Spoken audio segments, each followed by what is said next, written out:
Bueno, buenas tardes, muchas gracias por la invitación, es un placer estar acá otra vez. Vamos a hablar de un tema que requiere el trabajo de mucha gente, de muchos especialistas, de diferentes profesionales, y que es un tema muy importante y con un peso cotidiano de la estructura, sobre la estructura asistencial realmente muy importante, y puede convertirse en una enfermedad crítica y con una alta mortalidad. Complica la evolución de muchas otras patologías y no siempre lo manejamos desde la unidad coronaria. Estos pacientes muchas veces van o pasan desapercibidos o van a terapias intensivas, van a muchos lugares, por eso es bueno que todos conozcamos esto.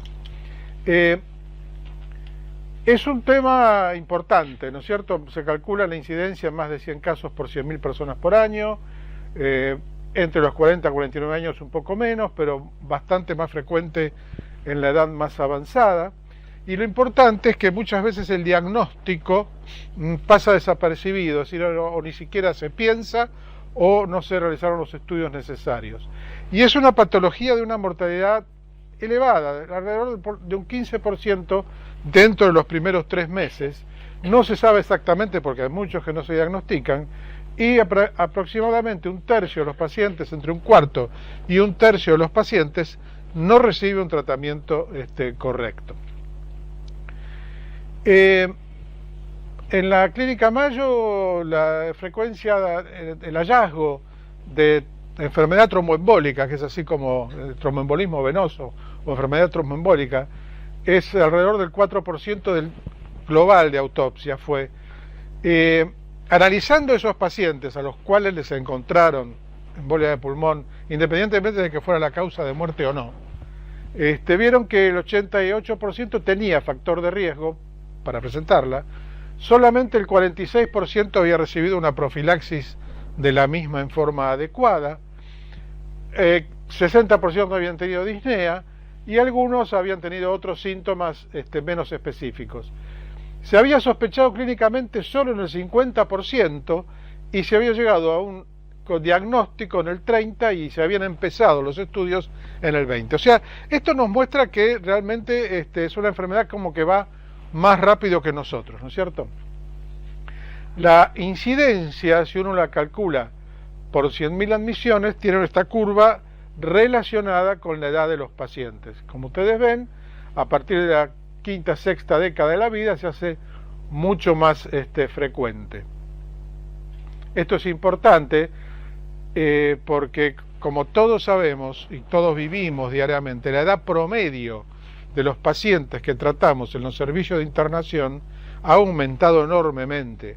Hoy no es raro cuando hace 40 años en un servicio de terapia intensiva nadie mayor de 70 años era internado, tuviera lo que tuviera. Sin embargo, hoy es moneda corriente ver pacientes de 90 y pico de años.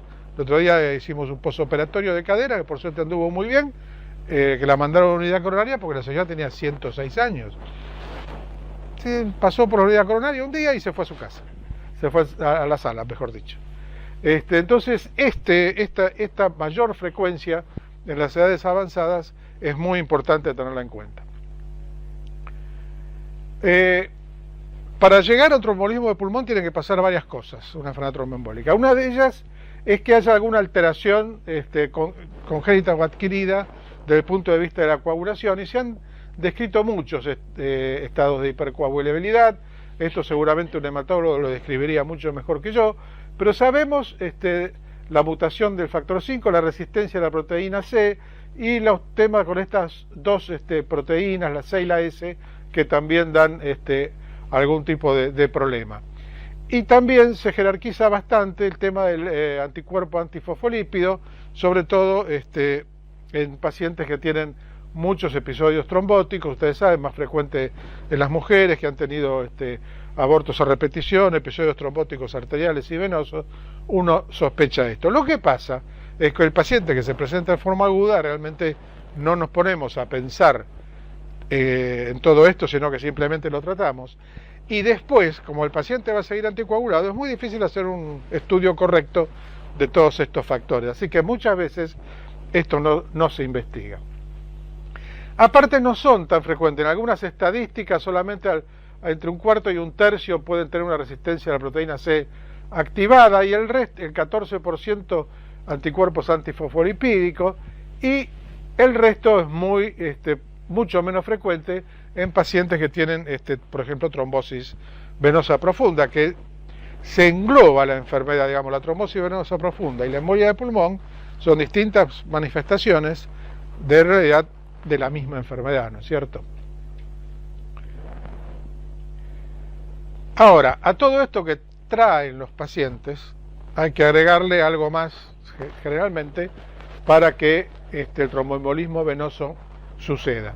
Esto está extraído del consenso de la enfermedad tromboembólica aguda de la Sociedad Argentina de Cardiología, y entonces los factores relacionados con el paciente, ¿qué lo puede predisponer con un alto riesgo? Bueno, lo último es la trombofilia, es todo lo que hablábamos antes, todos esos factores. Pero además debemos agregar insuficiencia cardíaca, insuficiencia respiratoria, que estén recibiendo los antiguos anticonceptivos, no tanto los modernos de baja dosis, terapias hormonales sustitutivas, pacientes con neoplasias. Si nosotros vemos un tromboembolismo de pulmón que no podemos explicar y se lo mandamos al clínico para que empiece a buscar una neoplasia en alguna parte, un accidente cerebrovascular que sea invalidante, en el embarazo, el posparto, y el antecedente de tromboembolismo venoso previo. Con menor importancia, pero también para tener en cuenta, la edad avanzada, la obesidad, y quizá lo menos importante, aunque es lo que más se ve, es el territorio varicoso, pero generalmente de la trombosis venosa, de las dilataciones superficiales, no suceden embolias pulmonares. Ahora, relacionados con qué circunstancia va a atravesar el paciente, este paciente con factores de riesgo se va a someter a otra situación que además es un factor de riesgo. Por ejemplo, bueno, los pacientes que tienen lesiones medulares y quedan postrados, fracturas, sobre todo de pierna y cadera, la colocación de prótesis de cadera o rodilla, el posquirúrgico, cirugías generales mayores y traumatismo mayor. Estos son factores de riesgo, factores predisponentes muy fuertes para el tromboembolismo venoso. La cirugía artroscópica de rodilla, las vías venosas y la quimioterapia son factores moderados. Y de bajo riesgo, reposo menor de 3 días, inmovilidad por viajes largos, cirugía laparoscópica. Esto tiene que ver con la profilaxis, ¿no es cierto? Uno en estos pacientes no va a dudar en hacer una profilaxis como corresponde, con heparina, etcétera. A lo mejor en estos pacientes que no tienen tantos factores de riesgo y no van a estar tanto inmóviles, simplemente con vendas elásticas y movilización precoz pueden manejarse. Esto de la inmovilidad por viajes largos, cada vez que pasa uno salen los diarios, todos lo hemos visto, el famoso síndrome de la clase turista. Cuando algo sucede que cada vez que pasa salen los diarios, quiere decir que no está frecuente, ¿no es cierto? Bueno, ¿de qué depende cómo le vaya a un paciente con tromboembolismo de pulmón? Uno, cuán enfermo esté, tanto desde el punto de vista respiratorio como cardíaco, subyacente, su condición previa. Y otra, qué grado de reducción del lecho arterial pulmonar presenta consecutivo a este episodio, ¿no es cierto? O sea, esos dos factores son los que nos van a definir la evolución del paciente. ¿Qué es lo que pasa cuando se produce el estado de hipercoagulabilidad, la trombosis venosa profunda y el embolismo de pulmón subsiguiente? Bueno, hay un aumento de la resistencia venosa pulmonar por acción mecánica y por acción neurohormonal también, se segregan sustancias vasoconstrictoras y la presión pulmonar aumenta. Por otro lado, hay un menor intercambio gaseoso, hay un espacio muerto, es decir, hay alvéolos no perfundidos y sí ventilados, se genera una hiperventilación alveolar consecuente a la disnea, que muchas veces es inútil porque es sobre un territorio no perfundido, hay broncoconstricción refleja, puede haber edema, pérdida de surfactante alveolar, se produce taquicardia sinusal consecuente, y el efecto de la presión pulmonar aumentada en forma aguda sobre el ventrículo derecho, puede llegar a dar, dependiendo de la magnitud de la misma, dilatación y disfunción del ventrículo derecho. Esto es un dato importante, esto lo vamos a reiterar hasta que ustedes se cansen de escucharlo, el valor del ventrículo derecho en la valoración del riesgo en el tromboembolismo pulmonar. Esto, digamos, a claudicar el ventrículo derecho, que se dilata, por un fenómeno de interdependencia ventricular, digamos que ambos ventrículos trabajan juntos, el aumento de presión del ventrículo derecho genera una dificultad del movimiento del septum interventricular que repercute sobre la fisiología del ventrículo izquierdo. Esto es al revés de lo que se ve en la estenosis aórtica, que es el izquierdo que repercute sobre el derecho, ¿no es cierto? Entonces, al tener trastornos septales y no tener una sinergia de contracción adecuada, se produce una repercusión hemodinámica sobre el ventrículo izquierdo, que a su vez entonces empieza a deteriorar su funcionamiento. Entonces, el efecto Bergheim es el efecto que les decía de la gran hipertrofia izquierda. Entonces este es el efecto Bergheim invertido, que es el efecto del ventrículo derecho sobre el septum ventricular, perturbando el funcionamiento del ventrículo izquierdo. Entonces esto está sacado de las guías europeas. Si nosotros tenemos un aumento de la poscarga del ventrículo derecho, nos va a llevar a la dilatación ventricular derecha, puede haber una insuficiencia de la válvula tricúspide, un aumento de la tensión parietal del ventrículo derecho, activación neurohormonal, todo genera un contexto inflamatorio como cualquier injuria aguda, aumenta el consumo de oxígeno del ventrículo derecho, se produce isquemia. Ustedes saben que el ventrículo derecho se genera más por inhibición que por perfusión directa coronaria, es un balance entre las dos cosas.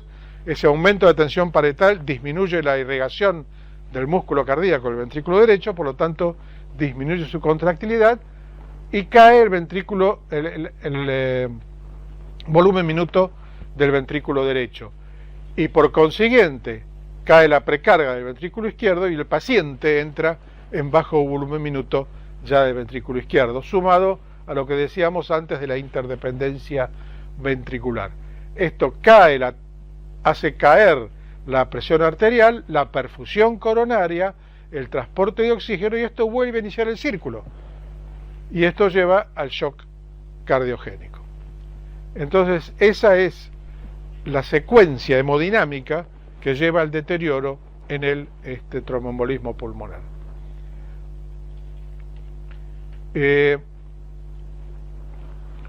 Esto, por supuesto, produce síntomas. Lamentablemente no siempre, y lamentablemente la mayoría de ellos incaracterísticos. En diferentes estadísticas dicen que más o menos 3/4 de los pacientes tienen disnea, 2/3 pueden tener dolor pleurítico, torácico, inspiratorio, etcétera, y después los demás síntomas son mucho menos frecuentes, y muchos llevan a confundir. La hemóptisis que uno busca es poco frecuente. Las palpitaciones, bueno, el paciente que tiene taquicardia sinusal y da palpitaciones puede tenerla por cualquier cosa. O sea que el interrogatorio, más que la disnea de aparición súbita, que es lo que nos va a llevar a eso, o el síncope, o un dolor agudo, mucho más no nos va a dar, y nada es específico. Todo debemos hacer un diagnóstico diferencial adecuado. Cuando examinamos al paciente, podemos encontrar muchas cosas, pero también la mayoría de ellas absolutamente inespecíficas. Fíjese lo que nosotros hablamos mucho, el signo de Homans, dolor a la compresión de masas gemelares, latido sagital por dilatación ventricular derecha, etcétera, son muy poco frecuentes. La mayor parte de los pacientes pueden tener taquipnea, rales, taquicardia, que son hallazgos que no llevan a pensar en nada en especial. Pero bueno, si juntamos varios signos y síntomas de estos, tenemos la obligación de ir pensando en el tromboembolismo pulmonar. Sobre todo ante la agudeza de los mismos. Pero como la cosa es un poco confusa, se han elaborado algunos scores clínicos de predicción de diagnóstico, ¿no es cierto? Básicamente son el score de Wells, que tiene una versión para trombosis venosa y otra versión para embolismo pulmonar, y el score de Ginebra revisado para embolismo pulmonar, donde ven que muchos factores intervienen: la edad, los antecedentes, la cirugía, la enfermedad maligna activa, dolor de piernas, hemoptisis, la taquicardia, etcétera, etcétera. Lo mismo para el score de Wells, que les da diferentes puntajes. Este es un trabajo, una revisión de Goldhaber que es muy profunda, y lo vamos a ver un poquito más simplificado. Esto está tomado también de las guías europeas de tromboembolismo, que realmente son muy recomendables. Una palabra acerca de las guías, ¿no? Hacemos un paréntesis. Las guías y los consensos son producto de la elaboración y la discusión de un grupo de expertos que elaboran esas guías en base a la evidencia bibliográfica y a la opinión personal de cada uno de ellos. Y son de una enorme ayuda para bajar información, desde el punto de vista docente, y para establecer pautas de conducta en los médicos.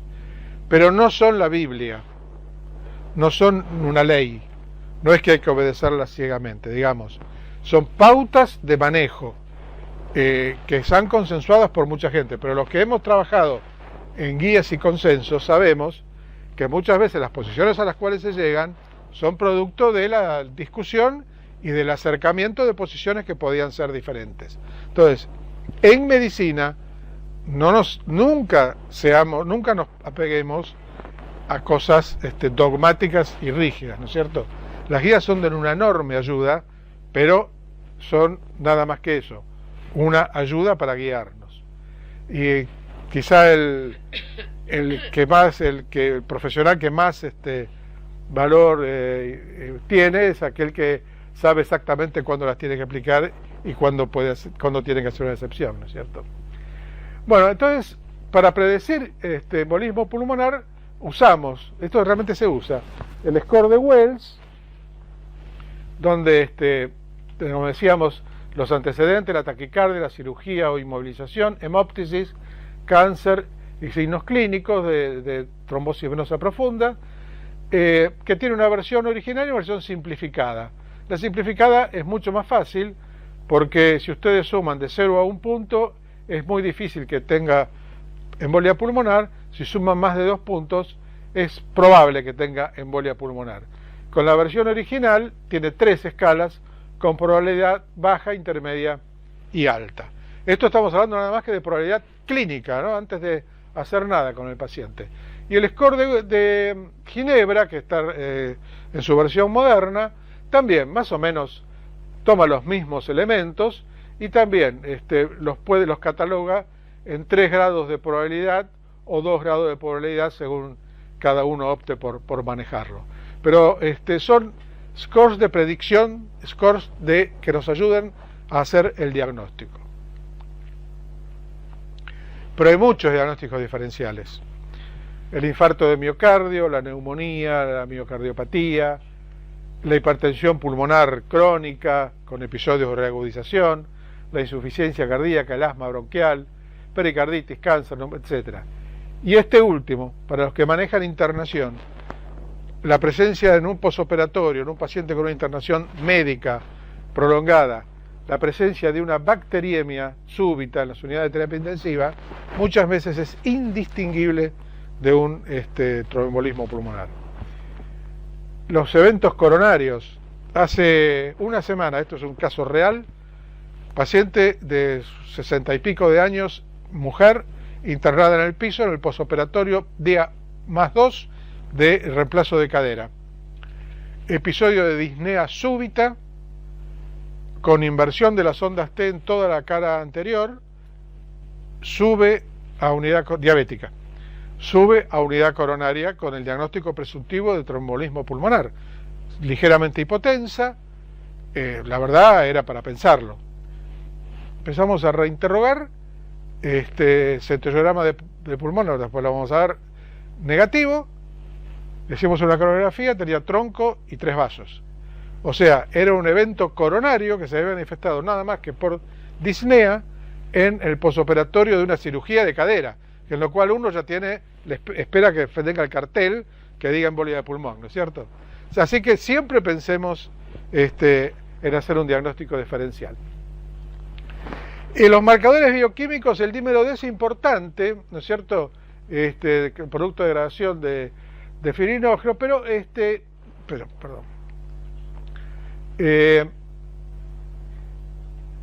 esto es importante en pacientes no críticos, en pacientes sobre todo ambulatorios o de bajo o mediano riesgo. Y lo importante es el valor predictivo negativo. O sea, un dímero D negativo prácticamente descarta el tromboembolismo pulmonar. El dímero D positivo, en medio de otros cuadros clínicos, puede llevar incluso a confusión porque tiene muchas causas de aumento, neumonías, etc.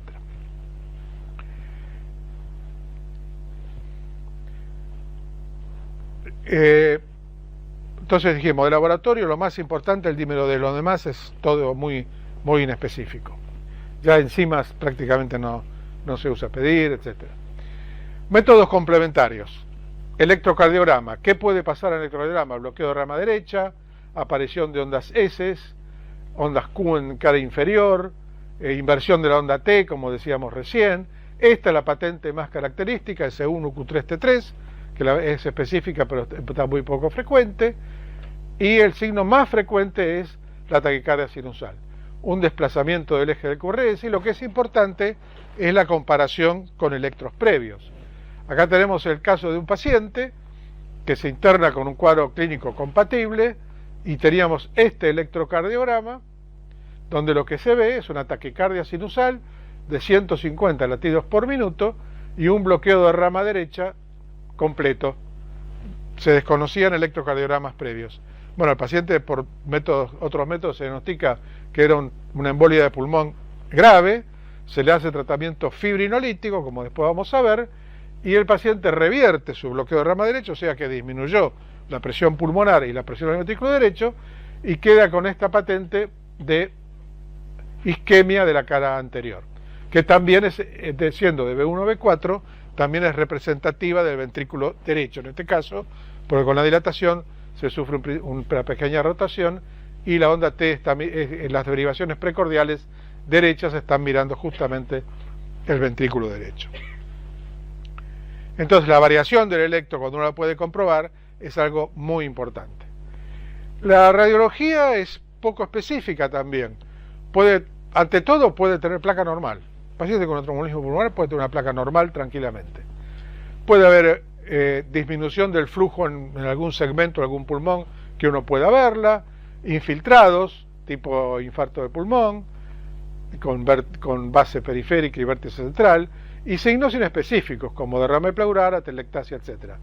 A lo mejor vemos dilatación del tronco de la arteria pulmonar, y podemos llegar a ver disminución súbita del calibre de alguna de las ramas lobares de la arteria pulmonar. Por ejemplo, fíjense que esta arteria pulmonar está bastante dilatada. Esta es una placa de terapia intensiva, es una placa mala, como casi todas las placas de terapia intensiva. Sin embargo, podemos ver que esta arteria pulmonar se afina bastante rápido. Pero bueno, ustedes me tienen que creer y me pueden decir, no, mire, eso no es así. La verdad, frente a un paciente uno tiene que ir enhebrando cosas como para llegar a este diagnóstico. En realidad, esto sí correspondía a un paciente de embolia de pulmón, por eso lo traemos, ¿no es cierto? Un método muy importante es la ecocardiografía. Es importante para la estratificación de riesgo, como después vamos a reiterar. ¿Qué podemos ver con el ecocardiograma? Podemos ver el trombo en algún momento. Podemos ver dilatación e hipoquinesia del ventrículo derecho, y están marcados en negrita justamente porque es lo que vamos a ir a buscar.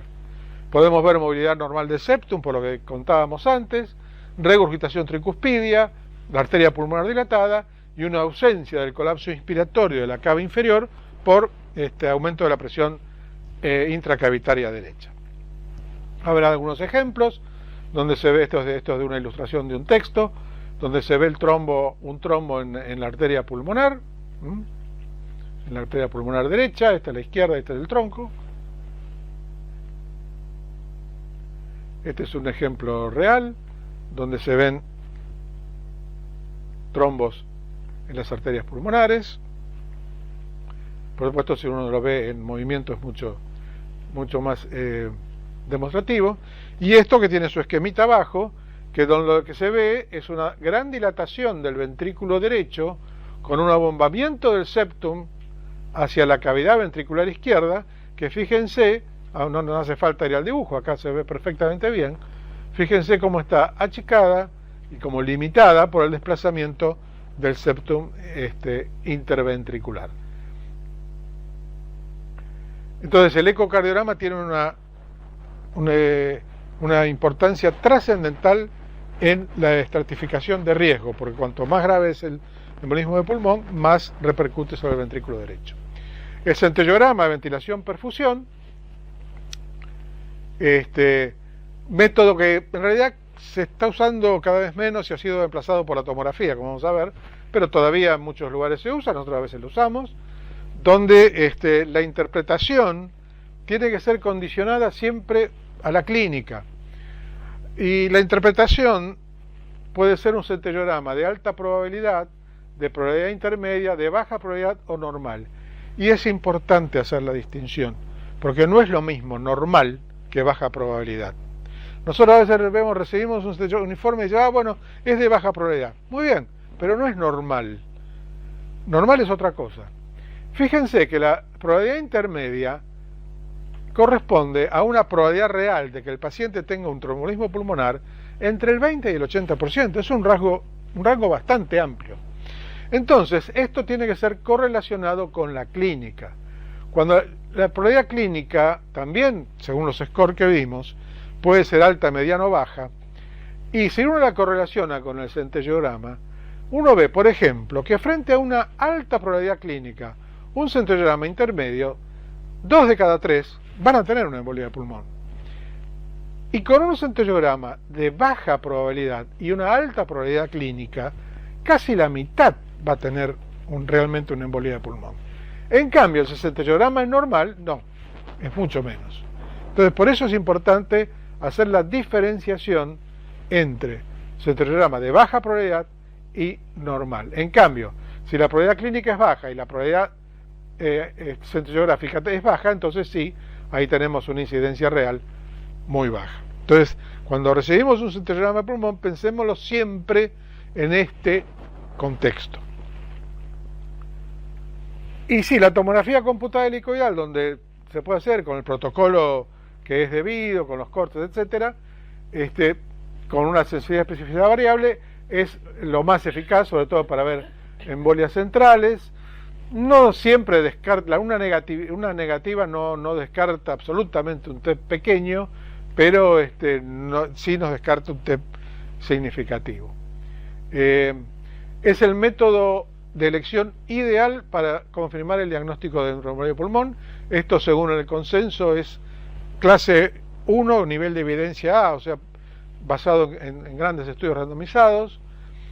La sensibilidad del PIO-PET fue del 83% y la especificidad del 96%, y esto va de la mano de la cantidad de cabezales que tenga el equipo, ¿no es cierto? Cuanto más moderno y más equipados son los equipos, mayor es la capacidad diagnóstica que tienen.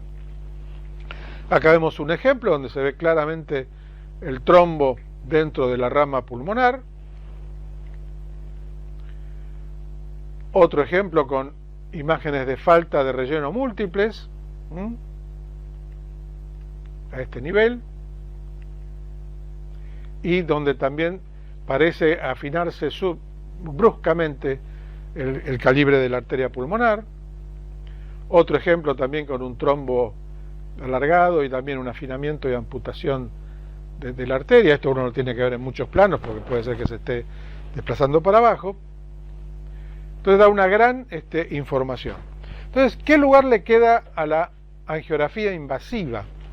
Que es en realidad el gold standard, o era. Hoy ya está la discusión si el gold standard es la angiografía o es la tomografía.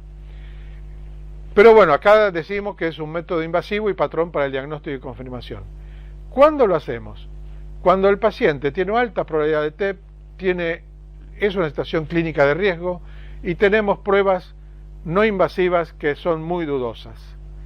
Se diagnostica rápidamente, como ustedes ven, la presencia de trombos en arteria pulmonar, y entonces uno puede valorar la repercusión de esto, con la ventaja que en el laboratorio de hemodinamia se puede trabajar con catéteres sobre los trombos desde el punto de vista mecánico, aspirándolos o lisándolos o infundiendo fibrinolíticos locales y sacar a un paciente de una situación de shock rápidamente.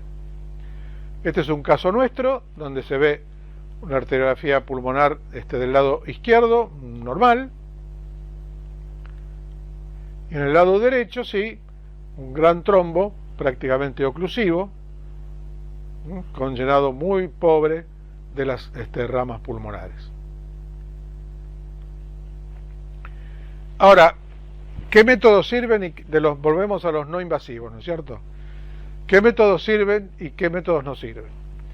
Bueno, para diagnosticar, para confirmar la embolia de pulmón, un centellograma de alta probabilidad, una tomografía positiva y un método que no mencionamos, que es el Doppler venoso de miembros inferiores, con la presencia de trombosis venosa profunda, que se debe usar en combinación con otro factor, ¿no es cierto? No alcanza solo con este estudio. Pero fíjense que por lejos, la más importante, el que tiene mayor valor predictivo, es la tomografía computada positiva. Para descartar embolia de pulmón, el centellograma normal, la combinación de centellograma normal y el Doppler de venos y de miembros inferiores negativo, y el dímero D menor a 500. O sea, esos elementos normales prácticamente descartan el trombolismo pulmonar. Es útil tener esto presente porque son muchos los métodos y uno debe racionalizar a ver cuáles son los que realmente usa. Entonces, un algoritmo diagnóstico probable sería que ante una sospecha de trombolismo pulmonar, hacemos radiografía de tórax y electro, calculamos los índices, ya sea que nos guste, el de Wells, el Ginebra, etcétera. Y si tenemos un paciente que tiene una probabilidad baja o intermedia o es externo y no tiene otra patología, le pedimos un dímero D. Si es normal, prácticamente nos quedamos tranquilos. Si es elevado, el paciente pasa a este lado, que sería el paciente que está con alta probabilidad de TEP, al que le hacemos alguno de estos estudios. El ecocardiograma más que nada para severidad, y la TAC y el centellograma de ventilación-perfusión para diagnóstico. Si el diagnóstico es negativo, con certeza, como decíamos recién, podemos descartarlo, y si es positivo lo tenemos hecho. Si hay dudas, se puede apelar a la angiografía pulmonar. Y las guías europeas lo plantean muy bien. Ante una embolia de pulmón con shock o hipotensión, la angiografía por tomografía computada es un método a usar con indicación clase 1 y un ecocardiograma bedside para valorar la disfunción ventricular derecha. Esto en el paciente con shock o hipotensión. También se puede complementar con menor probabilidad con el Doppler venoso de miembros inferiores. Y puede considerarse la angiografía pulmonar que estén en pacientes que sean inestables, que se admiten directamente al laboratorio de hemodinamia y que, por ejemplo, para diagnóstico diferencial se haya hecho una coronariografía. Entonces, en ese mismo momento se puede hacer un cateterismo venoso, una angiografía pulmonar y establecer el diagnóstico si surge como una probabilidad. Ahora, cuando el paciente se presenta compensado, el uso de los scores clínicos, o sea, los criterios diagnósticos, ir paso a paso, no usando todos los estudios, sino haciendo una secuencia racional. El dímero D, ¿no es cierto?, como decíamos antes, en pacientes ambulatorios con probabilidad baja o intermedia, y su negatividad prácticamente lo descarta. No se recomienda el dímero D en pacientes con elevada probabilidad clínica de embolia de pulmón, porque un resultado normal no es seguro para descartar la misma. La angiografía pulmonar es, como ustedes ven, por tomografía computada, ¿verdad? La angiotomografía puede excluir, como decíamos, el método más preciso para confirmar el diagnóstico, y es recomendada en clase 1, nivel de evidencia A. Puede observarse muchas cosas, por ejemplo, trombos proximales, puede observarse inclusive disfunción ventricular, como vamos a ver ahora, y con respecto al centriograma de perfusión, prácticamente un centriograma normal, reitero, no de baja probabilidad, sino normal, excluye prácticamente la presencia de un embolismo pulmonar. Un centriograma de alta probabilidad con probabilidad clínica prácticamente la confirma. ¿Cuál es la utilidad del Doppler venoso periférico de miembros inferiores? ¿Por qué de miembros inferiores? Porque la enorme mayoría de las embolias de pulmón viene de miembros inferiores, a menos que exista una causa muy evidente, como un catéter, por ejemplo, en las venas de los miembros superiores. Por ejemplo, un Doppler que muestra una trombosis venosa profunda proximal en presencia de sospecha clínica, prácticamente también puede confirmar el diagnóstico y puede obviar otros estudios. La resonancia magnética no tiene aplicación, y la angiografía pulmonar, como decíamos antes, en caso de discrepancia entre varios métodos diagnósticos, puede servir para confirmar o descartar el mismo. Doctor, le quería hacer una consulta con respecto al diagnóstico. Usted nombra el ecocardiograma para valorar las cavidades, ¿no? Agrandamiento de cavidades derechas. Sí. ¿Se usa también, o sea, se refiere también en ese momento al Doppler cardíaco para valorar presiones pulmonares? Sí, se hace simultáneamente. Lo que pasa es que con las presiones pulmonares van a depender de dos cosas. Una, de la magnitud de la embolia de pulmón, y otra del estado contráctil del ventrículo derecho. A veces, cuando la embolia de pulmón es grave y el paciente entra en shock, uno puede tener un ventrículo derecho muy dilatado y una presión pulmonar casi normal, porque ya claudicó el ventrículo derecho y no puede levantar la presión, como diríamos, ¿no es cierto? Entonces, depende del momento evolutivo, pero sí, la medición de presión pulmonar es absolutamente de rutina. Y ya lo que decíamos antes era para diagnóstico. Ahora vamos a hacer un poquito de pronóstico antes de ir al tratamiento. La estratificación de riesgo, lo primero que nada es la condición hemodinámica. Entonces, el paciente tiene shock o hipotensión o no la tiene. Y eso es una divisoria de agua. Después, de los pacientes que no son de alto riesgo, tenemos scores que ahora vamos a ver. Entonces, lo primero es, se sospecha. ¿Tiene shock o hipotensión? Sí, esto es de alto riesgo. Hay que hacer algo urgente, ya vamos a ver qué. Y si no, tenemos más tiempo. ¿Qué hacemos con el que tiene shock o hipotensión? Si lo confirmamos, lo tratamos directamente. Si no la tiene, debemos, digamos, establecer el riesgo clínico y de acuerdo a ello de separarlo en riesgo intermedio y riesgo bajo. Eso es un poquito la ruta por donde vamos a ir ahora. Vamos a volver sobre esto, no lo vamos a ver del todo. Pero fíjense que de acá se derivan varias alternativas. El de bajo riesgo lo descartamos y se puede ir. El de riesgo intermedio se lo monitorea y se lo anticoagula. Y el de intermedio alto, bueno, esa es la discusión que después vamos a considerar. El que tiene alto riesgo, entonces, si tenemos tomografía, le hacemos la tomografía y con esto lo confirmamos y se hace el tratamiento específico, que es la reperfusión. Si no es negativa, bueno, habrá que ver por qué el paciente está chocado, ya hay que pensar en otras causas.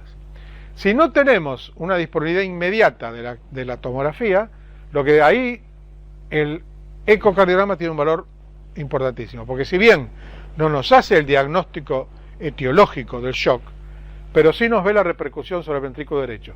Y si ustedes tienen un shock y una dilatación ventricular derecha con disfunción en un paciente con probabilidad clínica de embolia de pulmón, eso los autoriza a tratarlos, aunque no lo hayan comprobado con centellograma o con tomografía, si el paciente está en shock. Bueno, esto es lo mismo graficado de otra manera. Cuando el paciente perdón, las clases les quedan, ¿no? ¿O no? Ah, bueno. Entonces, después lo pueden ver en más detalle, si no, se nos va a hacer muy tarde. Cuando el paciente no está en alto riesgo, vamos a usar la angiografía para confirmar y con esto lo vamos a tratar. Si la angiografía es negativa, bueno, el paciente tiene otra cosa. Si el paciente es de bajo riesgo, con el dímero D vamos a dividir las aguas otra vez. Si es positivo, vamos a ir a la tomografía para confirmar y ahí otra vez vamos a definir tratar o no tratar. Por lo tanto, como ven, son esquemas de tratamiento bastante, de diagnóstico, perdón, bastante claros, ¿no? ¿Qué pronóstico tiene el tromboembolismo pulmonar? Y depende de muchas cosas. Depende del ventrículo derecho, si es normal, si tiene disfunción, o si el paciente tiene shock clínico, o si fue sometido a reanimación cardiopulmonar. La disfunción ventricular derecha es muy importante. Fíjense que en esta cohorte de 160 pacientes normotensos, todos normotensos, 65 tenían disfunción ventricular derecha por el eco, y todos los óbitos por embolia de pulmón se produjeron en este grupo y no hubo ningún óbito por embolia de pulmón en este otro grupo. Este es un registro que no es nuevo, pero es muy útil porque es una gran cantidad de pacientes, donde estableció que la mortalidad global del TEP era de 11% a 14 días, casi 20 a 90 días, y hace el TEP con inestabilidad hemodinámica tiene una mortalidad de casi 60%, y sin inestabilidad hemodinámica del 15%. La disfunción ventricular derecha aislada con estabilidad hemodinámica tiene un riesgo más o menos intermedio. ¿Y cuáles fueron las variables predictoras de riesgo en un análisis multivariado? La edad, el cáncer, la insuficiencia cardíaca, la enfermedad pulmonar obstructiva crónica, la hipotensión y la hipoquinesia del ventrículo derecho. Como decíamos, la tomografía también puede valorar la disfunción ventricular derecha. ¿Qué quiere decir esto? Que si ustedes tienen la disponibilidad de hacer la angiotomografía, no necesitan el eco, hacen las dos cosas juntas y valoran la función ventricular derecha con la angiotomografía, que también demostró tener este valor. Fíjense que los que tenían disfunción ventricular derecha tuvieron muerte o deterioro clínico en el 14% y que no la tenían tuvieron muerte o deterioro clínico en el 5,2%. Y nos sirvió para separar los sujetos estables hemodinámicamente, que tenían 3 veces más riesgo de muerte, los que tenían disfunción ventricular derecha como único hecho aislado. Así como hay scores para diagnóstico que les mostramos antes, hay scores para establecer la severidad. Y el PESI es el más usado, donde cuenta todos estos parámetros: la edad, el género masculino, el cáncer, la insuficiencia cardíaca, la enfermedad pulmonar crónica, la taquicardia, la hipotensión, la frecuencia respiratoria, la taquipnea, la hipotermia, la obnubilación y la desaturación. Ahí tiene, como siempre, tiene un índice común y un índice simplificado, que es el que se usa, ¿no es cierto? Y el puntaje del índice común se correlaciona claramente con la mortalidad. Fíjense que a medida que suman puntos, la mortalidad va en constante aumento. Lo mismo sucede con el simplificado, que si tiene 0 puntos tiene una mortalidad de 1%, y si tiene 1 o más ya tiene una mortalidad de casi el 11%. Así que el PESI es algo interesante que se puede usar. Las troponinas, que son útiles ya para todo prácticamente, la elevación de troponina tiene un valor pronóstico importante en el tromboembolismo pulmonar. Pronóstico, no diagnóstico. Y la génesis es la misma que en la síndrome, es por injuria miocárdica mínima, ¿no es cierto? Este metaanálisis demostró que la diferencia de mortalidad entre los pacientes con TEP con troponina positiva y troponina negativa era muy significativa. Y todos estos trabajos son los que componen el metaanálisis, algunos con troponina I, otros con troponina T, y en todo, para las dos troponinas, fue significativa el valor pronóstico de su elevación en la presencia de tromboembolismo pulmonar. Otra hormona, otro marcador que también pronostica mayor riesgo es el BNP. Ustedes saben que estos péptidos natriuréticos se agregan en presencia de incremento de las presiones intracavitarias, por lo tanto en insuficiencia cardíaca. Y así como tienen valor pronóstico en la insuficiencia cardíaca y en la enfermedad coronaria, también tienen valor pronóstico, en la embolia de pulmón. Entonces, vamos a machacar mucho en esto. El alto riesgo se define por la inestabilidad hemodinámica. Y el alto riesgo es hipotensión de menos de 90 o una caída de 40 milímetros en hipertensos, que sea un poquito sostenida en el tiempo, 15, 30 minutos, 12, más o menos sostenida, shock cardiogénico o paro cardíaco con necesidad de reanimación. Esto es lo que define el alto riesgo de la embolia de pulmón. Y hay un TEP de riesgo intermedio, que son los pacientes que presentan una presión arterial normal, pero que tienen dilatación aguda del ventrículo derecho y que pueden tener o no algún otro elemento de riesgo, como la troponina, el BNP, estar muy disneicos, tener incremento del ácido láctico, disminución de la saturación venosa, o trastornos del electrocardiograma, o un índice de PESI mayor a 86. ¿Por qué es importante esto? Como vamos a ver después, esto tiene implicancias terapéuticas. En el bajo riesgo nadie duda lo que hay que hacer, en el intermedio tampoco, en el alto tampoco nadie duda lo que hay que hacer, pero en el intermedio alto, ahí es donde todavía se da un poquito la discusión. Entonces, para el consenso de la SAC, el esquema frente al paciente de alto riesgo con compromiso hemodinámico es un ecocardiograma urgente si la clínica lo permite, o tomografía si la clínica lo permite, pero si le pueden hacer un ecocardiograma bedside y tiene una dilatación ventricular derecha con disfunción y el paciente está chocado, pueden comenzar el tratamiento eventualmente hasta con filinolíticos y después se confirma el diagnóstico. En cambio, si el ventrículo derecho es normal y el paciente está chocado, busquemos otra causa, ¿no es cierto? En cambio, si el paciente está estable, primero determinar la probabilidad clínica después del examen físico, electro y placa de tórax con los scores que describimos. Si el paciente es de baja probabilidad, le hacemos el dímero D. Si es normal, ya no está. Si el dímero D es alto, se junta con esta rama. Y los pacientes de alta probabilidad pueden ir a TAC, tomografía de tórax, que si es positiva nos autoriza el tratamiento. Si es dudosa, podemos implementar otro método, como es el Doppler de miembros inferiores, que si es positivo nos autoriza a tratarlo. Y si es negativo y seguimos convencidos que el paciente puede tener una embolia de pulmón, podemos considerar la arteriografía invasiva cruenta para establecer el diagnóstico definitivo. ¿Está claro cómo de estratificación de riesgo? Bueno, ¿qué hacemos? ¿Cuál es el tratamiento? El tratamiento médico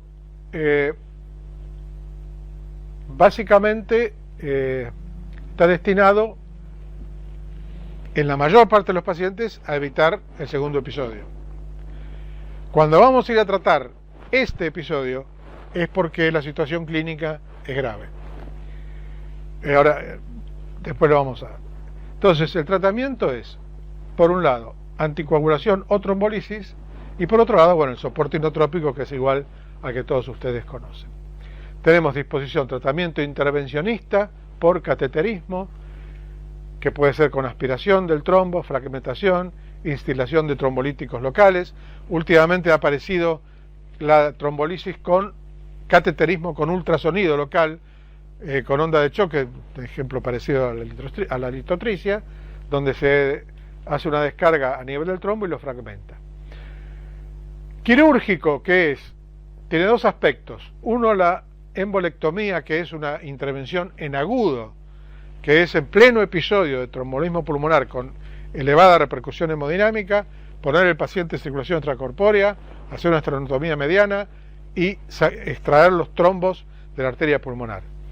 Otra intervención es la tromboendarterectomía, que es una intervención electiva en los pacientes con hipertensión pulmonar tromboembólica crónica, que si tenemos un minuto al final vamos a hablar de eso, que frente al fracaso de la anticoagulación y a la claudicación, a la insuficiencia cardíaca por hipertensión pulmonar, se puede hacer en forma programada y consiste en la disección del árbol arterial pulmonar en todas las direcciones posibles, hasta donde le alcance la vista al cirujano, limpiando de trombos las cavidades para permitir de esta forma que la presión pulmonar baje. Son operaciones para las cuales el centro tiene que estar muy entrenado, no se pueden hacer en cualquier lado. Y después queda la prevención secundaria, que es la anticoagulación y los filtros de vena cava inferior. ¿Cómo anticoagulamos? Con cualquiera de estos, tenemos todos estos agentes a disposición, la heparina no fraccionada, la de bajo peso, el fondaparinux, los warfarínicos o el acenocumarol, y lo que ustedes oyeron hablar antes, que son los nuevos anticoagulantes orales. ¿Cómo los usamos? Bueno, la anticoagulación inicial clásicamente es con heparina intravenosa, en estas dosis. La clásico es ajustado según KPTT, por lo menos duplicándolo y superponer con warfarina o acenocumarol y rotarlo al tercero o quinto día con esto es lo clásico. Pero con el tiempo fueron surgiendo otras alternativas. Primero la heparina de bajo peso, y en tromboembolismo pulmonar de mediano y bajo riesgo, la heparina de bajo peso puede reemplazar tranquilamente a la heparina no fraccionada, como lo demuestran todos estos estudios, que muestra la misma incidencia de eventos prácticamente con heparina de bajo peso que con heparina no fraccionada. Recalco lo de mediano y bajo riesgo. Cuando uno tiene un trombolismo de pulmón de alto riesgo y va a empezar la anticoagulación, es mejor hacerlo con heparina convencional por goteo intravenoso. ¿Por qué? Porque la podemos suspender. Porque la podemos suspender rápidamente en caso de que el paciente o vaya a hacer su procedimiento invasivo o le vayamos a infundir firinolíticos, para lo cual se recomienda suspender la heparina. Bueno, entonces,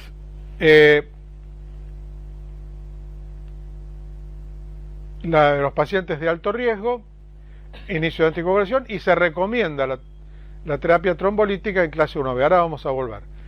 La embolectomía quirúrgica, como decíamos, se recomienda para pacientes en los cuales la trombolisis está contraindicada.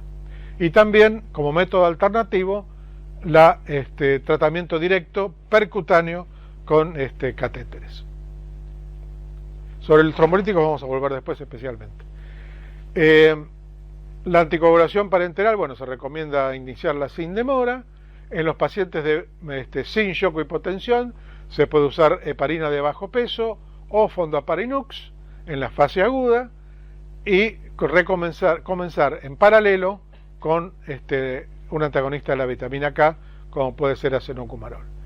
Pero también los anticoagulantes orales también pueden comenzarse para definir el tratamiento a mediano y largo plazo. Por ejemplo, la anticoagulación con rivaroxaban, en este caso 15 miligramos 2 veces por día durante 3 semanas. Las dosis son distintas de las que escucharon antes para fibrilación auricular. El apixaban 10 miligramos 2 veces por día, seguido por 5 miligramos 2 veces por día después de la primera semana. El dabigatran 150 miligramos 2 veces por día, o 110 para pacientes mayores o con disfunción renal, y otros como el edoxaban, que acá no existe todavía. No se recomienda ninguno de ellos, como ya escucharon, en los pacientes con compromiso renal importante.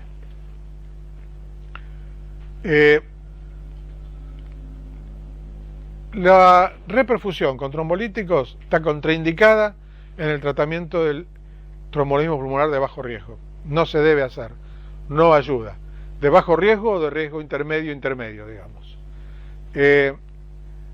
Puede ser considerada cuando hay signos de descompensación hemodinámica. Nosotros hablábamos que había un grupo de pacientes con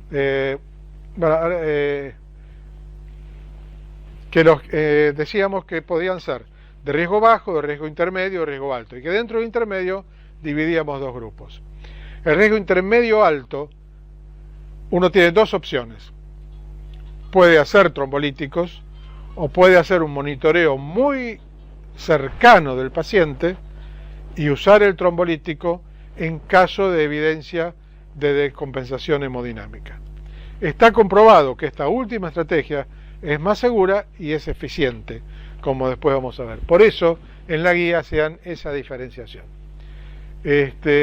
Bueno, estas son todas las heparinas de bajo peso disponibles. Esto después lo vemos. Y hay varios estudios que avalan el uso de los nuevos anticoagulantes en el tromboembolismo venoso. Por ejemplo, el apixaban versus tratamiento convencional, donde se ve una mucho menor incidencia de eventos, con menor incidencia de eventos hemorrágicos, lo cual es muy importante. O sea, tenemos una diferencia poco significativa en nuevos eventos trombóticos con respecto a los anticoagulantes orales clásicos, pero sí tenemos una menor incidencia de efectos de sangrado. En el caso del rivaroxaban, el estudio Magellan, el efecto primario de eficacia entre rivaroxaban y enoxaparina fue absolutamente comparable. Lo mismo medido a los 35 días. O sea que también el rivaroxaban demostró no ser inferior, que esto es lo que se pretendía, que no fuera inferior a la enoxaparina. Y también el dabigatran versus warfarina en tromboembolismo venoso mostró prácticamente la misma incidencia de evento. Esto es una P de no correlación, ¿no es cierto? Fíjense que el intervalo de confianza de la relación de riesgo supera la unidad, así que esto no es significativo. Esta diferencia es 1.8 versus 1.3, así como tampoco son significativas los eventos secundarios. O sea que el dabigatran y la warfarina también son prácticamente equivalentes en la profilaxis a largo plazo, a mediano y largo plazo. Entonces, mediano y bajo riesgo, anticoagulación, y luego opción con nuevos anticoagulantes orales o anticoagulantes cumarínicos para largo plazo. ¿Qué sucede con la trombolisis? ¿Cuáles son los efectos de la trombolisis? Los trombolíticos, la única diferencia con la heparina es que disuelven más rápido el coágulo. Si uno hace una angiografía alejada entre el anticoagulado y el trombolizado, la angiografía pulmonar va a ser más o menos parecida. Pero en las primeras horas el trombolítico actúa mucho más rápido. Entonces, cuando uno necesita disolver rápidamente un trombo, o hay sucesivos episodios que van condicionando que la evolución del paciente se cronifique, uno puede utilizar, los trombolíticos van a ser útiles. Menor mortalidad en pacientes en shock, podrían disminuir mortalidad y TEP recurrente en pacientes estables con disfunción BD, esto todavía no ha sido comprobado. Podrían disminuir la incidencia de hipertensión pulmonar tromboembólica crónica a largo plazo, Pero tengamos presente que se produce una hemorragia mayor del 8 a 14% y una hemorragia cerebral que puede llegar hasta el 4%. ¿Y por qué los fibrinolíticos en el infarto no producen semejante sangrado? Porque los pacientes que tienen tromboembolismo de pulmón están más enfermos que los que tienen infarto. Tienen otras patologías, generalmente. O están en un posoperatorio, o tienen un cáncer, o están internados, o tienen una condición clínica trombogénica. Entonces, el efecto colateral indeseable del trombolítico se va a dar con mayor frecuencia. Entonces, esta sería la indicación actual y esta es un interrogante. ¿Cuáles son las contraindicaciones? Stroke hemorrágico o de origen desconocido, stroke isquémico en los últimos 6 meses, cáncer o daño del sistema nervioso central, traumatismos de cráneo severos en las 3 semanas últimas, hemorragia gastrointestinal en el último mes y riesgo hemorrágico conocido. Estas serían absolutas y estas son relativas. Un ataque isquémico transitorio, el estar anticoagulado, el embarazo y puerperio, la resucitación traumática, hipertensión refractaria, son relativas. Uno, cuando va a optar por una terapéutica de alto riesgo, la tiene que balancear contra el riesgo de no hacer nada o de hacer otra cosa. Entonces son decisiones que en algún momento a veces se van a tomar en contra de estas recomendaciones. Por eso la mayor parte de las contraindicaciones son relativas. Estos son los 3 regímenes trombolíticos que están aprobados para la embolia de pulmón. La streptokinasa, que esta de acá arriba prácticamente le diría que no la usamos más. Sí usamos un régimen acelerado de 1,5 millones de unidades a lo largo de 2 horas. La uroquinasa, que se usa poco, y el TPA, que se da 6 miligramos por kilogramo en 15 minutos hasta 50 miligramos. El tema con los trombolíticos es que nosotros tenemos la mentalidad del infarto que decimos que tiene una ventana de tiempo de 6 horas. No es así en la embolia de pulmón. La ventana de tiempo en el tromboembolismo pulmonar para los trombolíticos es hasta 14 días. O sea, uno puede, por eso, la observación minuciosa y control estricto de un paciente con riesgo intermedio alto es seguro, porque si uno infunde trombolítico 24 o 48 horas después de haber hecho el diagnóstico, porque ahí decide que el paciente lo necesita, el trombolítico igual está en ventana de tiempo y va a ser efectivo. ¿Y qué resultados clínicos hay con trombolisis? Bueno, estos estudios un poco más viejos, estudio no randomizado, pacientes con disfunción ventricular o hipertensión pulmonar, una tendencia a la menor mortalidad a 30 días y a la menor TEP recurrente, pero reitero, estudio no randomizado, mucho menos pacientes trombolizados que heparinizados. Este estudio sí, el MAPET-3 sí fue randomizado, 276 pacientes se randomizaron a heparina más alteplase, que es TPA, o heparina y placebo, y el endpoint era muerte o deterioro clínico, evidenciado por todo esto, y realmente no hubo diferencia en mortalidad, pero sí hubo una diferencia en la aparición del deterioro clínico a favor del trombolítico. Estos son todos pacientes de riesgo intermedio, ¿no es cierto? Entonces, si nosotros pensamos, si lo que vamos a prevenir es el deterioro clínico, ¿por qué no usamos el trombolítico cuando ese deterioro clínico empieza a producirse? Si el resultado probablemente pueda ser el mismo. Es un tema para la discusión. Esta es la curva del MAPET-3 que veíamos antes. Y un metaanálisis de varios estudios randomizados muestra que hay una tendencia a la menor mortalidad, una tendencia a mayor sangrado con trombolisis, una tendencia a menor recurrencia, y la mortalidad más recurrencia, ahí sí, da un efecto con significación estadística beneficioso. Y esto es lo que decíamos antes, la indicación selectiva. Ustedes tienen un paciente con embolia de pulmón, normotenso, con disfunción de ventrículo derecho en el eco, entonces pueden hacer un monitoreo estricto y cuando el paciente se deteriora, hacer una trombolisis de rescate, y estos pacientes, en este estudio en particular, tuvieron una buena evolución. Pacientes que tenían contraindicaciones para trombolisis tuvieron una alta mortalidad. Pero lo importante es que los pacientes que tenían estos elementos, pero no se deterioraron hemodinámicamente, todos se fueron de alta, sin necesidad de recibir trombolisis. Esto es una curiosidad bibliográfica. Este es el estudio que da origen a la indicación de trombolisis en la embolia de pulmón con shock. Y es este estudio mexicano con 8 pacientes, 4 y 4, con este resultado, 4 altas, 4 óbitos. Bueno, bastante evidente, y creo que nadie más quiso hacer nunca un estudio de este tipo. Pero sí un estudio serio y randomizado y muy bien hecho es el estudio Peito, que salió hace un par de años en el New England Journal of Medicine, destinado a pacientes de riesgo intermedio normotensos con algún otro factor de riesgo objetivo adicional, como puede ser difusión derecha, etcétera. ¿Y qué se observó? El evento primario era muerte o descompensación hemodinámica. Ahí sí se obtuvo un beneficio con trombolíticos sobre placebo, sobre heparina más placebo.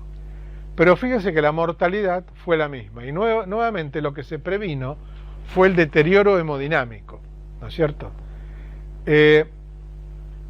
La recurrencia fue más o menos la misma y no tuvo otras diferencias importantes. Fíjense que para el evento primario, que era muerte o descompensación de hemodinámica, en menores de 75 años tuvo algún efecto beneficioso, pero en mayores de 75 años no lo tuvo. Entonces, lo que podría prevenirse la descompensación hemodinámica en pacientes menores de 75 años. Reitero, olvidémonos del paciente que tiene la descompensación hemodinámica, ahí nadie discute que hay que trombolizarla, ¿no es cierto? ¿Y cuál es el costo de esto? Una hemorragia mayor, extracraneal, significativamente mayor con el Tecneplase, ¿no es cierto? O sea, es mejor el placebo. En trombolisis en riesgo intermedio también, esto para el otro lado del razonamiento, sí se vio en este pequeño grupo de pacientes del estudio MOPET, que en realidad lo que valoraba era una media dosis de trombolíticos, sí se vio que en el seguimiento el desarrollo de hipertensión pulmonar en pacientes trombolizados era menor que en los no trombolizados. Y la verdad que es el único estudio que ha hablado con precisión de esto. Son pocos casos, conviene tenerlo en cuenta, no puede sacar uno una conclusión significativa. Cuando indicamos trombolíticos, tenemos que pensar en el riesgo de sangrado. Entonces podemos usar el Hasbled, que ustedes seguramente escucharon en la charla anterior, o podemos escuchar la escala de sangrado de Riete, que considera todas estas variables, y decidir en base a eso y en base al riesgo clínico del paciente si vamos a actuar con trombolisis o no. Entonces, para el consenso es que el tratamiento fibrinolítico está indicado en forma rutinaria en los pacientes con shock o descompensación hemodinámica. No está indicado de forma rutinaria en el riesgo intermedio. Podría obtenerse algún beneficio en este grupo de pacientes en algún subgrupo de menores de 75 años que tengan una disfunción severa del ventrículo derecho y algún otro factor como disnea significativa, elevación de troponina, alguna hipotensión muy breve, muy transitoria, signos inminentes de descompensación hemodinámica. Pese a que esos pacientes siguen siendo de riesgo intermedio, nos podrían mover hacia utilizar la terapéutica trombolítica. Pasado el episodio agudo, de los tratamientos invasivos ya les comenté. El tratamiento quirúrgico del episodio agudo está muy descrito en la literatura, se requieren equipos quirúrgicos altamente entrenados. Los trabajos que están publicados son de centros de derivación, como los trabajos de Davis en Estados Unidos. Es muy difícil, aunque haya, es mucho más frecuente operar una disección aórtica de emergencia en un centro cardiovascular que hacer una embolectomía pulmonar. Esto requiere entrenamiento y bueno, no es tanto con los terapéuticos por cateterismo, en lo cual la gente está adquiriendo un cierto entrenamiento y tienen menos riesgo intrínseco porque no conllevan circulación extracorpórea y pueden efectuarse. Si hay contraindicación para tratamiento fibrinolítico en un paciente con una embolia de pulmón de alto riesgo, lo indicado sería llevarlo a un laboratorio de hemodinamia y tratar de hacer un procedimiento por cateterismo, ya sea de aspiración del trombo, fragmentación, etc. Bueno, el paciente se fue, anduvo bien. ¿Qué hacemos? Está anticoagulado, con lo que ustedes quieran, con anticoagulantes de la nueva generación o con dicumarínicos.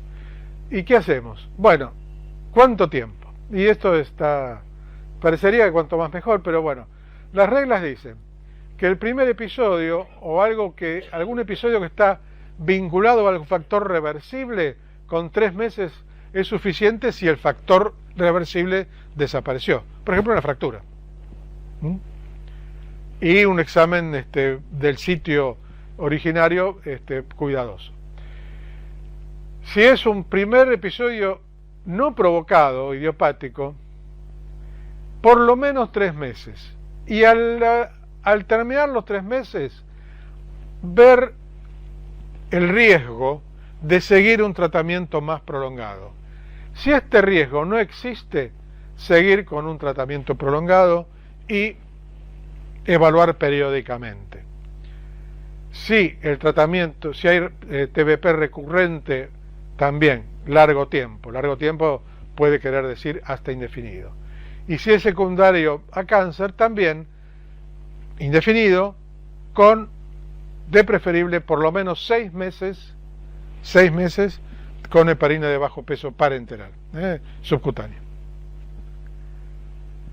¿Cuánto tiempo lo tenemos internado? Bueno, el paciente que requiere, acuérdense que en el algoritmo de riesgo decíamos que el paciente de alto riesgo va a la unidad de cuidado intensivo, el paciente de riesgo intermedio puede ser internado en una sala común, que el paciente de riesgo intermedio alto conviene un monitoreo muy intenso en la unidad de cuidado intensivo, en área cerrada, aunque no le vayamos a hacer fibrinolíticos ni nada, y el de bajo riesgo puede encararse una especie de fast track de externación precoz. Y por ejemplo, en 70 pacientes que no tenían descompensación, con una internación de solamente de 4 días, no hubo ningún fallecimiento por TEP, y solamente un TEP en 6 meses que motivó una readmisión del paciente. Le hago una pregunta, sí, doctor. Estos pacientes que externaban precozmente, ¿los externaban, digamos, con un buen rin de anticoagulación oral? Sí.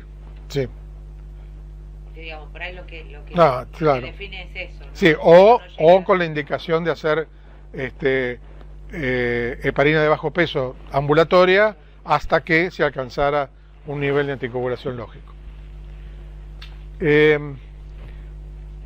Bueno, con lo que decíamos antes de cuánto tiempo mantener la anticoagulación, en este estudio con más de 500 pacientes se los anticoaguló a todos 6 meses, como dicen las guías, y después se los randomizó a placebo o warfarina, y la recurrencia con un rin bajo, y la recurrencia a una media de 2 años fue significativamente inferior en los pacientes anticoagulados. Entonces, como decía, esta es la curva de Kaplan-Meier para este trabajo. Como decían en el trabajo de Goldhaber que mostramos, en el paciente que no tiene una causa reversible de su tromboembolismo, y lo anticoagulamos, sí, 6 meses, pero a los 6 meses lo vamos a rever. Y si no tiene riesgo de anticoagulación, probablemente lo sigamos anticoagulando por un tiempo variable. Esta es la misma curva que decíamos, anticoagulación convencional versus prolongada, luego de un primer episodio de tromboembolismo, y la anticoagulación prolongada parece tener una mejor evolución. 2 palabras acerca de indicaciones de filtro de vena cava inferior. ¿Cuáles son las actuales? Un tromboembolismo de pulmón confirmado que tenga una clara contraindicación de anticoagulación y no tenga, es decir, así sea de alto riesgo y le hicimos alguna reperfusión por catéter, tiene indicación de colocación. Un TEP recurrente con una anticoagulación correcta, también es indicación, y puede ser discutido en pacientes de profilaxis, de pacientes de muy alto riesgo, en pacientes que tienen una trombosis ascendente, progresiva, que no disminuye su intensidad con la anticoagulación, en pacientes que fueron sometidos a embolectomía quirúrgica o tromboendarterectomía, por lo grave que sería una recidiva del tromboembolismo pulmonar, en pacientes que tienen una hipertensión pulmonar severa, por la misma razón, por lo grave que sería un episodio de tromboembolismo pulmonar. Bueno, estos son los filtros permanentes. Ustedes saben que también hay filtros reversibles para situaciones transitorias, y algunos trabajos mostraron, por ejemplo, que en trombosis venosa profunda proximal, 400 pacientes randomizados a filtro o no filtro, la incidencia de tromboembolismo en 12 días fue menor con el filtro, a 2 años fue prácticamente igual, y la incidencia de trombosis venosa recurrente fue mayor con el filtro que sin el filtro. Los pacientes que se colocan filtro deben permanecer anticoagulados un tiempo para no motivar una oclusión aguda de la vena cava inferior, pero lógicamente se desarrolla un alentecimiento del flujo y una tendencia a la trombosis. Lo importante es que la mortalidad fue la misma. Bueno, esto es son las guías utinarias de la guía europea, que dice lo mismo, y que dice que las venas cava inferior, los filtros de vena cava inferior rutinarios no se recomiendan. Bueno, yo creo que podemos parar acá. Sí, ya son las 8, vamos a parar aquí porque ya no quedaba nada. Esto se los dejo, es referido a cómo enfocar el diagnóstico de la hipertensión pulmonar tromboembólica crónica, que es otra patología, pero que